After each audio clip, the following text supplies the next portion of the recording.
Hi, good afternoon, pages. Um, we are in the 2025 CPAC conference. I interviewed.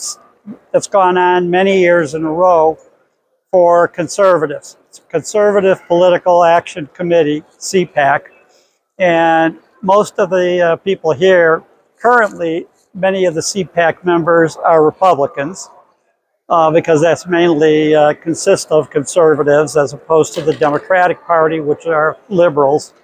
And so what they do for 3 days is have one speaker after the other. Some are public officials in the government, in the Republican Party, state senators, governors, other politicians, other executives in the government, some private executives who take turns speaking, usually 20 to 30 minutes each, describing what they or their organization does and how they're conservative, what kind of policies they promote, what kind of individuals they back for public office, and that's the main event. There's thousands of attendees here in the huge convention center at National Harbor, which is in Maryland, on the Maryland side of the Potomac River, but it's just 10 miles outside of Washington, DC, and it's a huge, usually a political event, which, like I said, most of the members are conservative,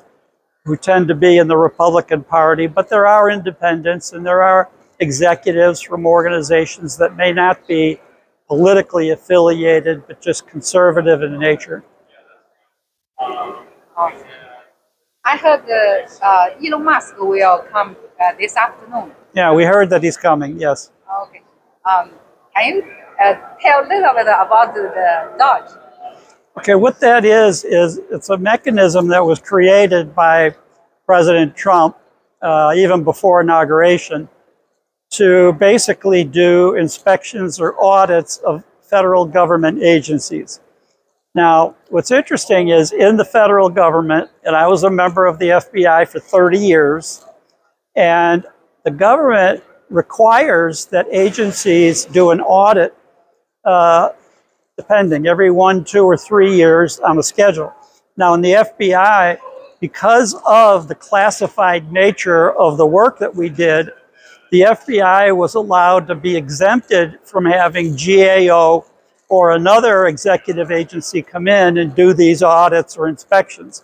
We created within the FBI an inspection division, and it consists of agents who are on their way to senior positions or in senior executive positions, and then also analysts, experts that go into each division of the FBI. Usually it's on a schedule of every 3 years, and that includes field offices in the U.S., overseas offices, such as the Legal Attaché Program, which I was in charge of my last 5 years in the FBI. And the offices undergo, a team of inspectors come in, and they're looking at the cases that are being worked. Do they conform with the rules, regulations, policies of the government, of the FBI, of the Department of Justice? And they determine if each division is efficient and doing what they're supposed to be doing. And if they're not, this can result, excuse me, if not, this can result in discipline or transfer or removal of the executives and managers that run that division, whether it's a field division within the United States or legal attaché office, and there's 80 offices around the world outside the United States. And so that's what these inspections are designed to see. Are the rules being followed? Are the cases being worked efficiently, effectively? And if not, the senior officials that run that office can be removed. They can be fired, disciplined, transferred, any number of things. So when the inspection division goes into do an inspection, it's career threatening for the bosses and the senior managers, even down to the agents that work the investigations. So it's a very strenuous process. And the FBI does this more strenuously than even GAO does in order to keep the authority to do self-inspection of these operations. Those inspections are still going. Now, inspections, when you're in the inspection division as a senior inspector, you can be assigned other investigations if accusations are made against a division or against employees specifically or executives within the FBI. An inspector and a team of assistant inspectors would be assigned to investigate that and determine if the charges are real and should result in discipline, firing, administrative, or even prosecution of the individual or individuals found to be violating rules, regulations, and maybe even laws. So those type of inspections are based on accusations made against the FBI or against senior officials, such as when we had the accusation that the FBI office in Richmond, Virginia, issued a memo saying that some Catholic churches are conducting some of their masses in Latin. Now, traditionally, Latin has been the spoken language of the Catholic Church going back almost 2,000 years ago when it was founded. Then what happened in the 1960s, there was a council in Rome that reported to the Pope at the time, and that council recommended that in the various Catholic churches around the world, with the 2 billion members of the Catholic churches, that these churches could be allowed to conduct their masses in the language of that country. It did not have to be in Latin, or they could divide it up. So if a church had 6 masses on a weekend, they could do some in Latin, some in English, however they determined. Now, why that became important is because many people that were Catholics since childhood, when the masses were in Latin, missed it. For nostalgia purposes, they wanted some masses to be in Latin. It's a beautiful language. When spoken, nobody would really understand the words, so it didn't matter if they sounded stupid or not, it would sound beautiful. And so some people wanted to have those masses, especially older people in the church. Some longed for the good old days when they could celebrate a mass in Latin and not have it be in English or French or Spanish or whatever the language was. But that council, and then the Pope issued orders, this is the middle of the 1960s, basically saying that the churches could decide if they wanted to use some masses in Latin or some in the language of the country where that church was, the native language. So those are the type of things. So when that happened, Director Christopher Wray said he was going to have basically an inspection and get to the bottom of what happened there and what did they do and who did what. And unfortunately for the Director Wray, we never heard the outcome of that inspection. Now, I've talked on interviews that I did at that time and since that those kind of inspections would take maybe a week or two. You send a senior executive inspector and some assistants, and they would interview everybody in that division that was in a senior position or even a regular position, and interview some of the parishioners that attended those masses and determine who issued that order or who put that memo out or what were our senior people in that division doing. And I commented at the time, Christopher Wray commented that in early June, when he was testifying in Congress, well, we might know the answer by the end of summer, 3-4 months later. And the original accusations were made in January. And I said at the time, that can't be true. Internal investigations like that would probably take less than 2 weeks.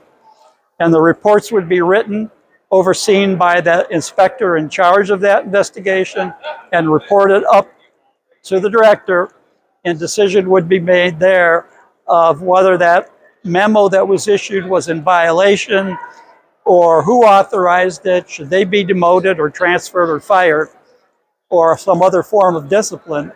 And we haven't heard to this day that I know of what the outcome was of that investigation. So, but those are the type of things that the FBI would do in an internal investigation. You have attended the CPAC almost every year, right? Many years, not every year. Yeah. Do you think this year is a little different with others? Well, it's a little different because you just had an election, a major election, where many key officials in the government have been changed. And that would include the president, the vice president, senior senators, and you have the Republican Party now taking over majority of the Senate and majority of the House of Representatives and the White House. But the reason the majority in Congress is important is because if you have the majority, then the person that's in charge of the office in that chapter, whether it's Congress, the House of Representatives, or the Senate, the chairman then selects who will be on the various committees. So they will all be, like right now in the House of Representatives, every chairman of every committee would be a Republican, appointed by the Speaker of the House, Johnson. In the Senate, you would have the same thing under the leading senator of the Senate picking the chairman. Now, where that's important is like right now, where Donald Trump nominates the members that he wants of his cabinet, the various secretaries, attorney general, heads of the FBI, heads of the CIA, heads of Department of State, the Department of Defense, then each of those nominations goes to the committee in the Senate responsible for that area, whether it's the committees that do defense or the Judiciary Committee reviewing nomination for Attorney General or FBI Director, as example. And so the Republican in charge of the Senate has huge amount of authority that just went and taken away from Schumer from New York, and now in charge of Senator Thune, who then selects the committee chairman, and the committees now have their nominating investigation of each, consideration of each nominee. Now, right now, today, one of the last nominations that Trump has made for a cabinet position is Kash Patel, nominated to be director of the FBI. And so that would go to the Judiciary Committee, and then the Democrats have been stalling that. Then finally, they have a vote to move it out of the committee, and whether the committee will endorse Kash Patel or not. And that just happened basically today. So now, today, the vote is going to the whole Senate, all of the senators, to decide if he will be confirmed as FBI director. If he's confirmed, then he will be sworn in, probably by the Attorney General, to be the next director of the FBI. That could happen today. So we're waiting to hear if that's going to happen today. Thank you, Tom. People ask who are speaking now. Can you introduce yourself? Hi, I'm Tom Fuentes. I'm retired from the FBI, 29 years as a special agent, and my last 11 as a member of the senior executive service of the government. And that included my last 5, I was in charge of the FBI's international program, which meant that I was in charge of all FBI offices around the world that were outside the United States. That's about 80 offices. I was also a member of the executive board of Interpol, which I also did as an additional responsibility, elected by the members of Interpol to serve in that position as a representative at that level. So basically now, I'm a private citizen, and I consult to companies or agencies or podcasts. Thank you, Tom. Our really good patriot, he support our justice for a long time. Thank you so much. You're welcome. Patriots, we will see you later. Thank you so much, Tom. You're welcome.